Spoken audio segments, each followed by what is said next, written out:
Welcome creative new activity আবারও একটা নতুন ভিডিও নিয়ে চলে এসেছি। আর আজকের ভিডিওটা যেটা তৈরি করব টুকরো কাপড় দিয়ে। আর সেই টুকরো কাপড়টা কিভাবে পেলাম সেটা হচ্ছে এই যে নাইটি কেনা হয়েছে নতুন। আর সেই নাইটিটা যেহেতু লম্বায় অনেকটাই বড়, সেজন্য এখান থেকে এই লম্বার থেকে কিছুটা এইরকম কাপড় পেয়ে গেলাম। আর পেয়ে যাওয়ার পরে নিচে যে ভাঁজ করা আছে যে অংশটা সেটাকেও খুলে দেব, কারণ তাহলে আর একটু বড় হয়ে যাবে। তারপরে দেখো, এই যে টুকরো কাপড়টা আছে সেটা কিন্তু এতটা লম্বা আমার লাগবে না। কিছুটা কাপড় আমি যতটা লাগবে ততটা নিয়ে কিছুটা আলাদা করে নিলাম। আর যে লম্বা কাপড়টা নিয়েছি সেটা করব গোপাল ঠাকুরের ড্রেস বানাচ্ছি আসলে। তো গোপাল ঠাকুরের ড্রেস বানানোর যে ঘেরটা লাগবে সেটা লম্বা কাপড়ে বানাবো।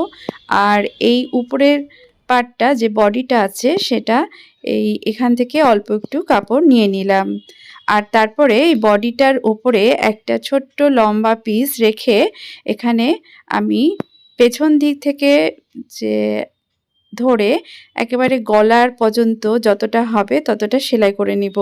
এখানে আমার ভিডিওটা একটু অসুবিধা হবে তোমাদের দেখতে, কারণ আমার ক্যামেরাটা সরে গেছে।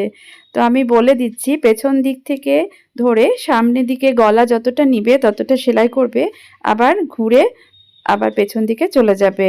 মাঝখানে একটুখানি ফাঁক রাখবে, যেটা কাটলে পরে দুই দিকে সেলাইটা চলে যাবে। তারপরে দেখো, এই যে যেটা ফাঁকা আছে সেটাকে আমি এভাবে কেটে নিলাম। তো বুঝতে পারলে দুই দিকে সেলাইটা চলে গেল। আর এই কাপড়টা এরকমভাবে তোমাকে পাইপিনের মতো করে লাগিয়ে নিতে হবে। তাতে করে কি হবে, গলাটা সুন্দরভাবে রেডি হয়ে যাবে। পেছন দিক থেকে গলা পর্যন্ত এই পাইপিনটা লাগানো আছে।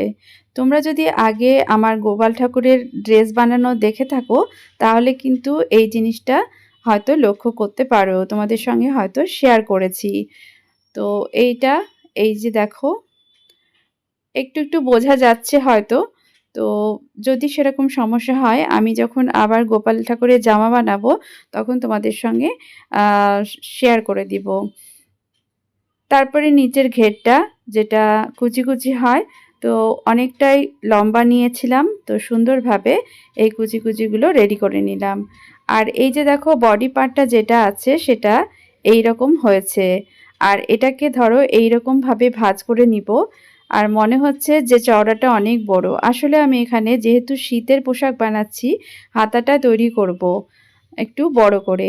আর দেখো, এই যে 4 আঙ্গুল আমি মাঝখানে মাপ নিয়ে নিচ্ছি বডির পার্টটা। আর হাতার জন্য সাইডটা একটু সেলাই করতে হবে। এই যে এখানটা একটু মুড়ে নিলাম, দুই ধারটাই আমাকে সেলাই করে নিতে হবে। আর তারপরে আমি কিছুই না, এটাকে ভাঁজ করে নিয়ে বডি থেকে একদম হাতা পর্যন্ত সেলাই করে নিব। এখানে কোনো আলাদা করে কাট এখন করব না, আগে সেলাই করে নিব, তারপর এটাকে কেটে দিব কাপড়টাকে।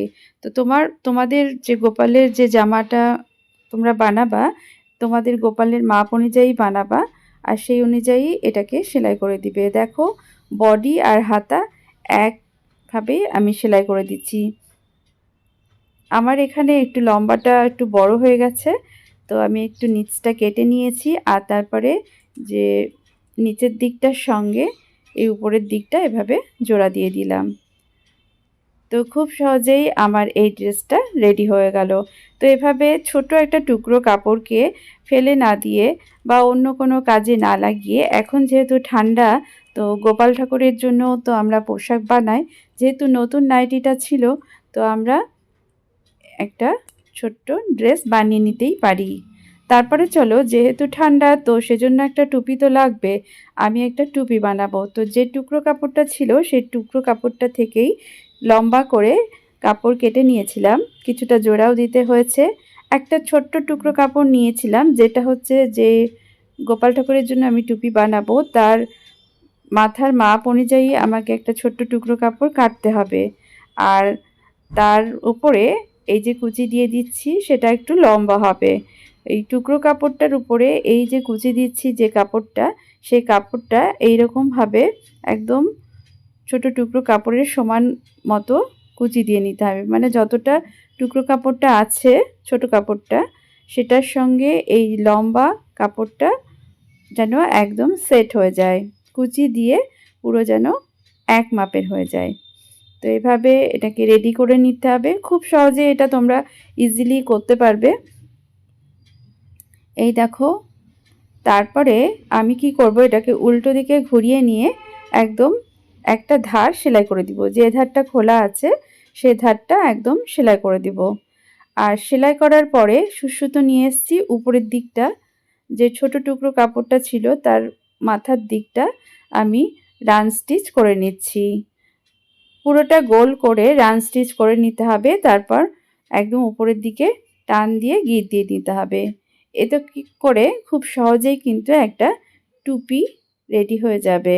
তোমরাও বাড়িতে এরকম ছোট টুকরো কাপড় যদি পরে থাকে গোপাল ঠাকুরের জন্য ড্রেস বানিয়ে নিতে পারো। তো এই দেখো, আমি এটাকে সোজা করে দেখাচ্ছি তোমাদেরকে।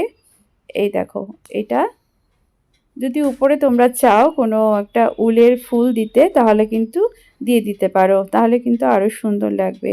তো এই তো রেডি হয়ে গেল গোপাল ঠাকুরের ড্রেস। কেমন লাগলো আমার এই আইডিয়াটা অবশ্যই কমেন্ট করে জানাবে। ভালো লাগলে একটা লাইক করে দিবে। আর